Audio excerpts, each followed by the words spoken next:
the rest of Horror Esports is just wrapping around where Vampire Esports at. I love the approach there coming from the other side of Horror Esports. They're locking vampires in from inside the compound. I mean, they're everywhere. They're holding off multiple angles, which works best, of course, and they're flushing them out with a lot of nades. But in the meantime, let's just check out Tribe Aeromacy because they've got one on the already back in the lobby, two on the ground, so they're left with just one player remaining. But coming off of the kill feed, it's Schweppes from Vampire Esports who's currently knocked down. So I guess Horror Esports is doing an effective job flushing them out of that compound. They definitely do. Meanwhile, Alpha EO is also receiving a little bit of that pressure coming from AST. It's Rosemary that they will have to deal with when he's going to be on the outskirts trying to pop a grenade. And a couple of nades have fallen true, but not enough to actually catch the player of AST. Now infiltrates the compound as well. Rosemary prepping another nade, and that will basically detonate right in front of his face. Oh boy, a kamikaze play, but that will do for the side of Alter Ego.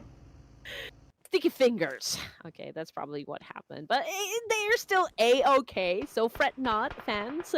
9 teams remaining. We're already at stage 4 with 7 seconds on the clock. And now on the screen, I do see Geek Fam. Okay, probably, just hunting this players coming from Team Secret. And now they are in a power position where they could do a lot of gatekeeping up against Alter Ego Era's Team Secret and the boys of Bigatron Red Aliens. They definitely look to be in a really solid spot, but the problem is there's going to be multiple teams that are coming in from the south as well as the southeast side, so they might be pressured to move aside or perhaps be spotted out by multiple teams at the very same time. So Geek Fam, they have to do their best to defend, meanwhile the rest of Team Secret are pushing them at the moment. Jiki now runs out into the fields, and there will be Break trying to actually supplement some damage, but he does not even leave his vehicle. Gets dropped down by Mika. Sharp shots coming from Geek Fam. Geek on flick. That's what Geek Fam is doing right now, scoring some points up against Team Secret. Although they're operating on just 3 members, but they're still bringing in their A game up against Team Secret here, right here. Jaiki Hiki. I'm not sure how to pronounce the name, but yeah, Jiki is just taking advantage of those ridges right there. I mean, he's hiding himself up against Geek Fam, so I guess he's just waiting for that opening knock. We've got Vampire Esports, we've got Fluke reviving his teammate right here, Newsy, while Todak is already on the move to challenge them as well. Here comes Schweppes driving through. He will be repositioning, causing a little bit of decoy, but it does not phase the rest of Todak for the moment. Lynx knows that there's still 2 more members right down onto the ridges. Schweppes now popping another grenade, hoping to actually find one, but not really getting anything at all. And this is definitely going to be a tough predicament for the side of Todak as they are being scattered into 2 different positions, and they do catch Lynx coming in with a big nade dropped in by the side of Schweppes. So down to 2 members left. Vampire Esports storms the gate, trying to look for their targets, and it seems like Todak, they just want to defend one singular room, and this is going to be a tight one for them to hold out. And Todak is not even moving a muscle here. They're letting Vampire Esports to actually, get inside this house, waiting for them to take the bait. And now we've got Schweppes holding on to that nade to kind of disorient them with what's happening just outside. But an effective shot coming from Clay Rider, but Schweppes already to push forward and ready to take the win. Vampire Esports with 6 elimination points wins the fight up against Todak. Was that Todak or Team Secret? It was Todak. Oh my. Yeah.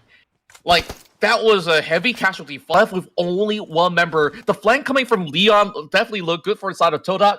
They pressurized the rest of Vampire Esports to just sit out of that, but they just basically pummeled through the room. They don't really care because they know they have the numbers advantage. And now they will go in for a grand reset.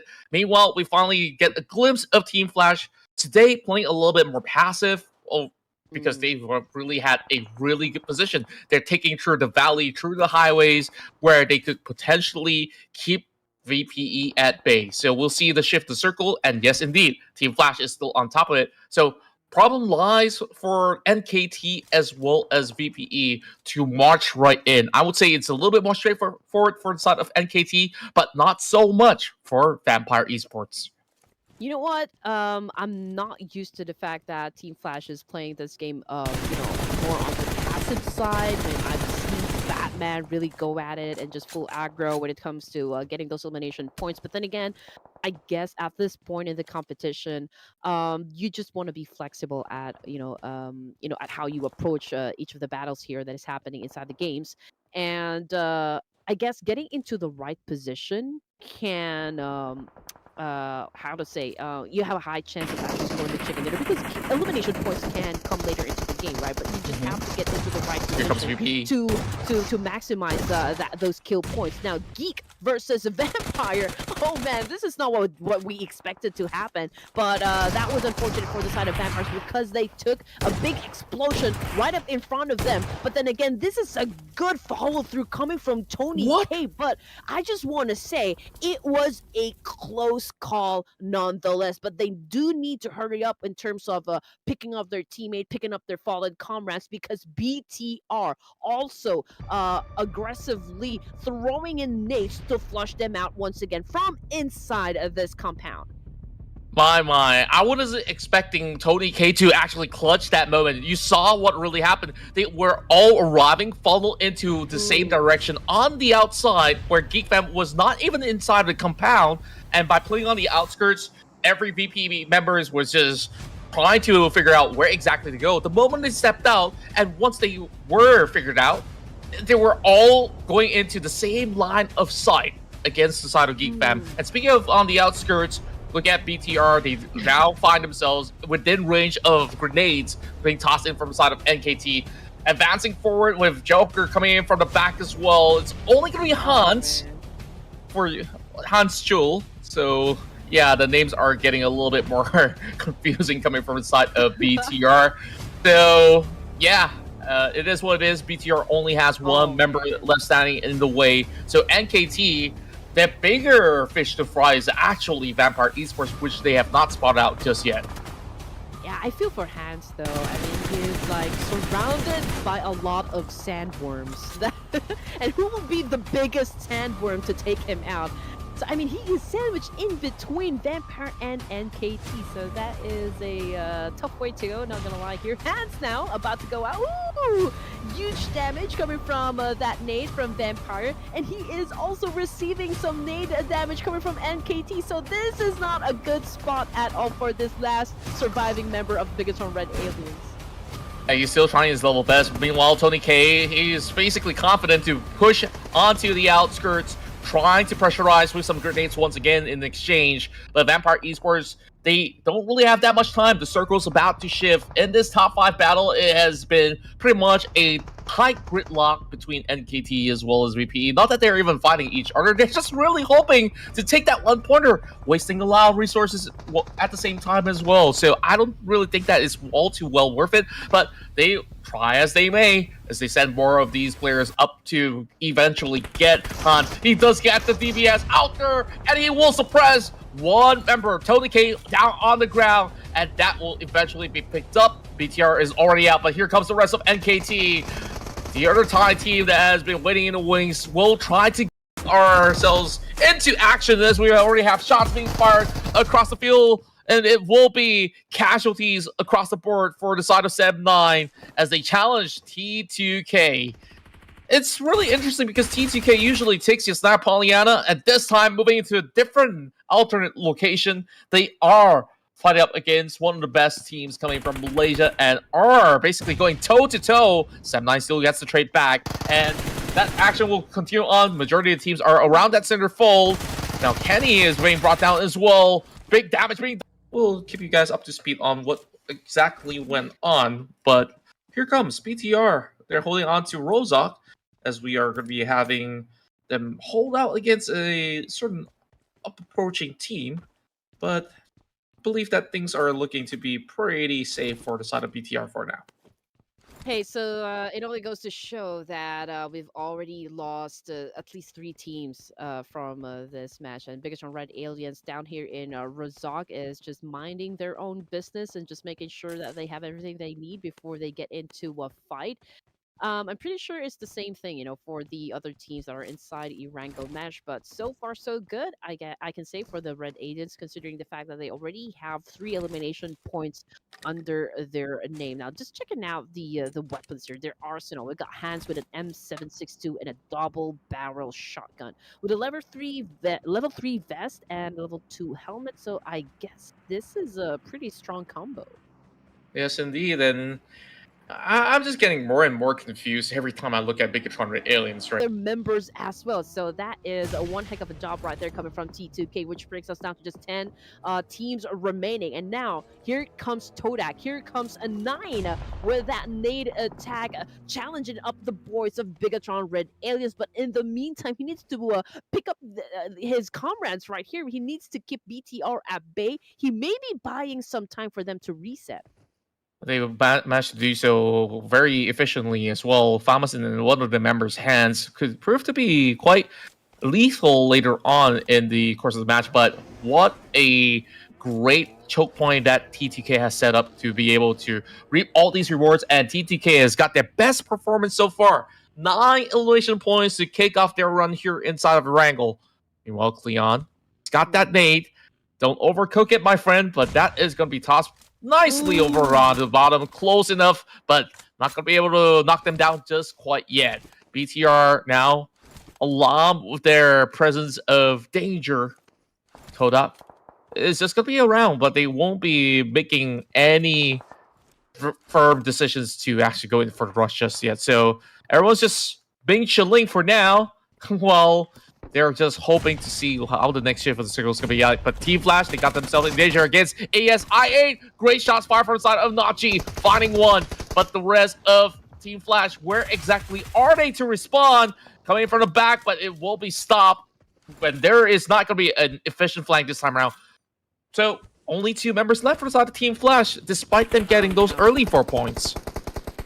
Well, I mean, the good thing about it is the fact that, okay, they still got remaining members, so they still have a chance to get to the latter stages of the game here, but Akon I8 knows that too well. So they're on a hunt, they to defend a Team Flash, but with that much firepower in front of him, let's just wait and see if he can manage to survive together with his teammate.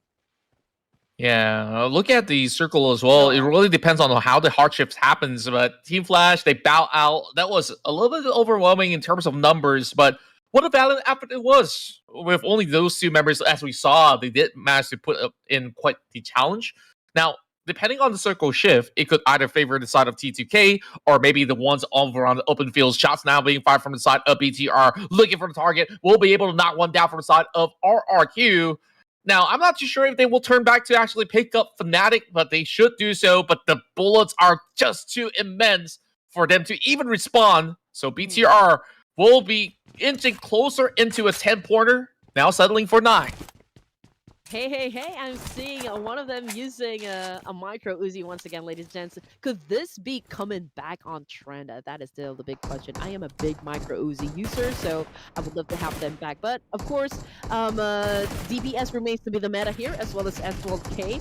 I mean, it's a one quick way to put down or to shut down an opponent or, like, just make them go down to their knees. So I wouldn't take it out of the equation. Sort of drive-bys to bait and switch isn't exactly doing much favor for themselves as well.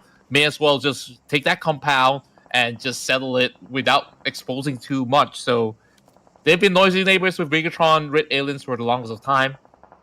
That won't be changing anytime soon until this circle shrinks all the way in. And by then, BTR is definitely looking for it for that close proximity fight to charge through those compounds. That's what we will be seeing in a couple of minutes. But for now, within the span of 45 seconds, these teams will have to make the decisions right now. But T2K, they're safely planted over the north side. Although there is pressure, I don't think anything will shake them off of that position just yet.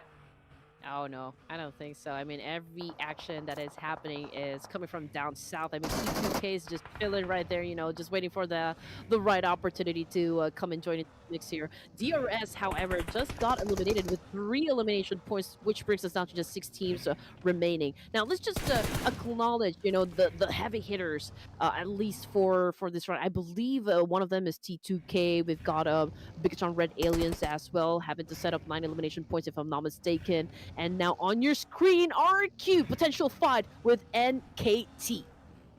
RQ, after taking on the rest of DRS, they are just circling around, and they're all on wheels. Not that they can actually bring out those weapons, but he's going to be able to wrap one crispy and clean, and he's just going to be able to just offer maybe a donut of cream. But NKT, they got more of all these members. There's only so much that he can do alone.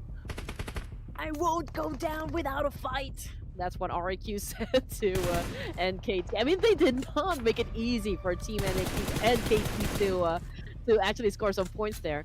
Now, we're down to 5 teams remaining, and we can already hear that ominous music from the background. So that means everything that is happening is already intense. And now Rolls goes in for the attack with that massive spray. Was able to connect. Unfortunately, wasn't enough to put Notchi down just yet. Now we've got Kansa. We've got Turula from T2K finding an angle right here to, of course, eliminate boys from Todax and BTR. But can they be successful? We'll just have to wait it out. I think, like, regardless of the case, heading into this top 5, BTR definitely has big advantages up ahead, and as IA has got a massive run throughout this course of the battle. They've got themselves, 10 elimination points already. Meanwhile, T2K is struggling to squeeze by because the circle shifts so far off. They're forced towards the hills, and they have to deploy all these smokes to keep themselves alive. Meanwhile, Toad now ambushes the rest of BTR over the backside as well. Fights are happening all over the map, and BTR, they will send it all the way through, but it is going to be Toad that will get those elimination points as they will eliminate the aliens off the map.